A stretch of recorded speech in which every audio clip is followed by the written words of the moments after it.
Hello guys, अभी हम लोग जो some basic concept of chemistry देख रहे थे उसका पार्ट 1 देख लिया था। अब हम लोग आज जो स्टार्ट करने वाले हैं पार्ट 2 स्टार्ट करने वाले हैं।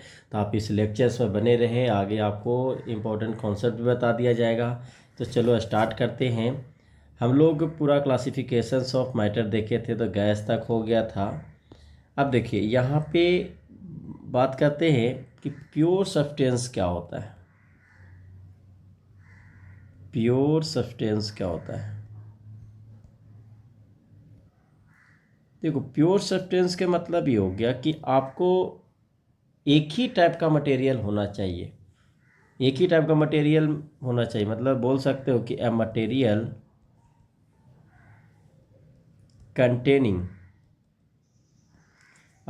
Containing only one one type of substance होना चाहिए। ठीक है। एग्जाम्पल्स में आप क्या बोल सकते हैं? एलिमेंट बोल सकते हो। एलिमेंट में आपको सोडियम हो सकता है, मैग्नीशियम हो सकता है, कैल्शियम हो सकता है ना, एल्युमिनियम हो सकता है, एट से। यदि कंपाउंड में बात करें, HCl ले लीजिए, H2O ले लीजिए, CO2 ले लीजिए, ATC। ठीक है। अब इस प्योर सब्सटेंस का दो पार्ट हम लोग देखे थे। फर्स्ट पार्ट जो होता है एलिमेंट होता है। फर्स्ट पार्ट क्या होता है? एलिमेंट होता है। एलिमेंट क्या होता है? एलिमेंट वो होता है जो ओनली एक pure substance containing only one kinds of atom, है ना। Pure substance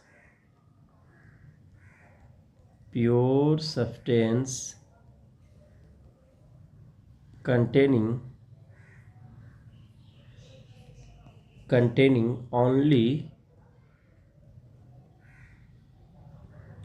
one kind of atom, only one kind of atom। अब जो एलिमेंट्स होता है इसका क्लासिफिकेशन अलग होता है। अब इसमें जो फर्स्ट होता है मेटल होता है। मेटल क्या क्या हो सकता है, कौन कौन सा? पीरियोडिक टेबल में आप देखोगे तो मैक्सिमम क्या है? मेटल ही है। Zn हो जाएगा, Hg हो जाएगा, Cu हो जाएगा, Sn हो जाएगा, Pb हो जाएगा। ये सब क्या है? मेटल्स ही हैं। सेकंड होता है इसमें नॉन मेटल के एग्जांपल्स क्या क्या हो जाएंगे? N2 हो जाएगा, O2 हो जाएगा, Cl2 हो जाएगा, P4 हो जाएगा, S8 हो जाएगा, Br2 हो जाएगा। ठीक है। कुछ मेटलॉइड होते हैं।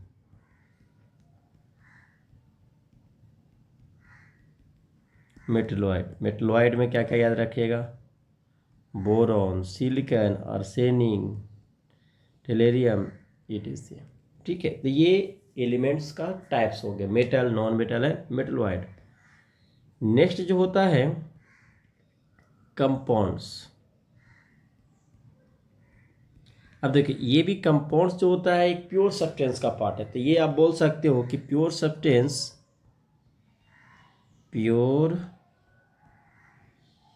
Substance containing more than one kinds of element। ठीक है। एग्जाम्पल्स देख सकते हैं, बहुत सारे एग्जाम्पल्स हैं। H2O, NH3, H2S, C6H12O6, H3PO3, CO2, C2H4, बहुत सारे एग्जाम्पल्स हैं। ठीक है। तो ये हो गया प्योर सब्सटेंस के टाइप्स हो गए। इसके बाद जो आपका आता है मिक्सचर्स। अब देखो, मिक्सचर्स क्या होता है कि यदि आप कोई भी एक कंटेनर लीजिए, इसमें एक से ज़्यादा एलिमेंट को यदि मिला दीजिए, एक से ज़्यादा सब्सटेंस को मिला दीजिए। सपोज कीजिए यहाँ पे ए भी मिला दिया गया, बी भी मिला दिया गया हो और एक सी भी मिला दिया गया हो, तो इस तीनों को मिलाएंगे तो ये, या सपोज कीजिए ए और बी को ही मिला दिए, आप ए और बी को मिला दिए तो यहाँ पे एक सॉल्यूशन मिल गया। ठीक है, क्या मिल गया? सॉल्यूशन मिल गया। अब ये बात ये है कि अगर ए को मैं अगर ए को मैं सॉल्वेंट लेता हूँ और ए को अगर मैं सॉल्यूट एज्यूम करके चलते हैं, तो ये दो टाइप से मिक्स हो सकते हैं। या तो बी जो है पूरा अच्छे तरीके से सॉल्यूबल हो, या भी हो सकता है कि सॉल्यूबल हो ही नहीं। क्लियर? सॉल्यूबल हो भी सकता है, सॉल्यूबल नहीं भी हो सकता है। तो ये ज़रूरी नहीं कि मिक्सचर्स दो चीज़ का ही है, दो से ज़्यादा को भी आप मिला सकते हो। अगर मैं बात करूँ इसका डिफिनीशंस की, तो बोल सकते हैं a material which contain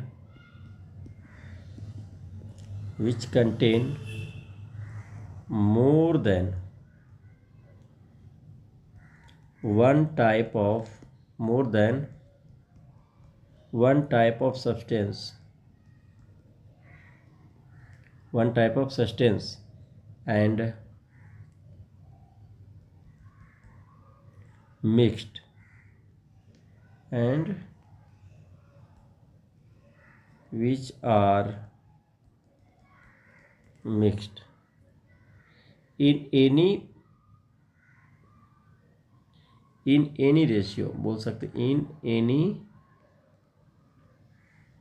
ratio, किसी भी रेशियो मिला सकते हैं। ठीक है, इसके बेसिस पे दो क्लासिफिकेशन किया गया। एक होता है होमोजीनियस,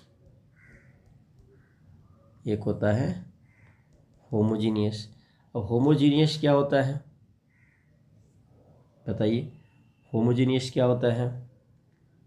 होमोजीनियस है कि यूनिफॉर्मली क्या होना चाहिए? मिक्स होना चाहिए। तो इधर लिख लीजिए, the mixture in which all the components are present uniformly uniformly के मतलब ये होता है कि ये जो कंटेनर में हम लोग मिलाएंगे बी को, तो बी का कॉन्सेंट्रेशन इस कॉर्नर पे भी सेम आना चाहिए, यहाँ पे भी सेम आना चाहिए, यहाँ पे भी सेम आना चाहिए। ठीक है, एग्जाम्पल्स में आप लिख सकते हो H2O and NaCl, H2O and sugar लिख सकते हो। ठीक है, और क्या लिख सकते हैं? H2O और अल्कोहल लिख लीजिए। ठीक है, ये जैसे नेक्स्ट जो होता है हेट्रोजीनियस होता है। हेट्रोजीनियस। अब हेट्रोजीनियस क्या होता है? हेट्रोजीनियस में बस ये बोल देना कि नॉन यूनिफॉर्मली मिक्स होना चाहिए।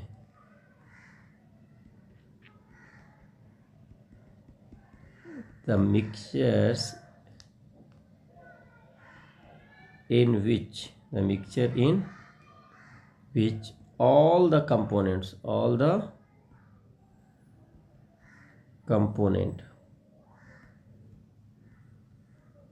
are present non uniformly। ठीक है, नॉन यूनिफॉर्मली का मतलब ये कि यदि आप कंटेनर में कुछ मिलाते हो सपोज कीजिए, है ना, तो टॉप पे अलग आ रहा है, टॉप पोजीशन पे अलग आ रहा है, बॉटम पे कुछ अलग आ रहा है। तो इसमें एग्जांपल्स लिख सकते हो H2O और सैंड, फर्स्ट हो गया। सेकंड लिख लीजिए, अगर आप H2O में आयल्स को मिलाते हो तो नहीं होगा। ठीक है, यदि H2O में आप मिला देते हो, मिल्क को भी मिला देते हैं, तो ये भी कैसा होता है? हेट्रोजीनियस ही होता है। क्लियर है सभी को? समझ में आया? तो ये था आपका एक क्लासिफिकेशंस ऑफ मैटर का हम लोग पार्ट पूरे देखे थे। ठीक है, चलिए नौ आगे स्टार्ट हम लोग करते हैं। ये एक फेज कंप्लीट हो गया। सम बेसिक कॉन्सेप्ट बहुत इंपॉर्टेंट टॉपिक है। अब यहाँ पे एक पॉइंट हम लोग जो देखने वाले हैं, 7 basic unit, 7 basic physical quantity, physical quantities and their units, SI units, their SI units। ठीक है, तो यहाँ पे सबसे पहले एक फिजिकल क्वांटिटी,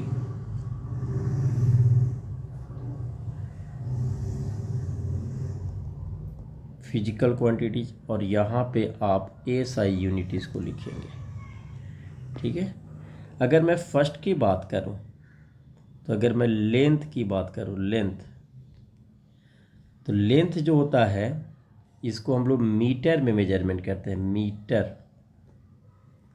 है ना, मीटर में मेजरमेंट करते हैं, यानी कि स्मॉल m से डिनोट करते हैं। सेकंड, मास की यदि बात करूँ, मास को, तो किलोग्राम, किलोग्राम, किलोग्राम यानी कि केजी, किलोग्राम यानी कि KG. Clear. Third, time,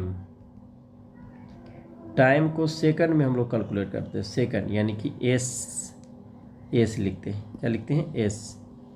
fourth, electric current, electric current, electric current को एम्पियर में मेजरमेंट करते हैं, यानी कि ए। 5, टेम्परेचर, केल्विन, केल्विन में, यानी कि के। 6, luminous intensity,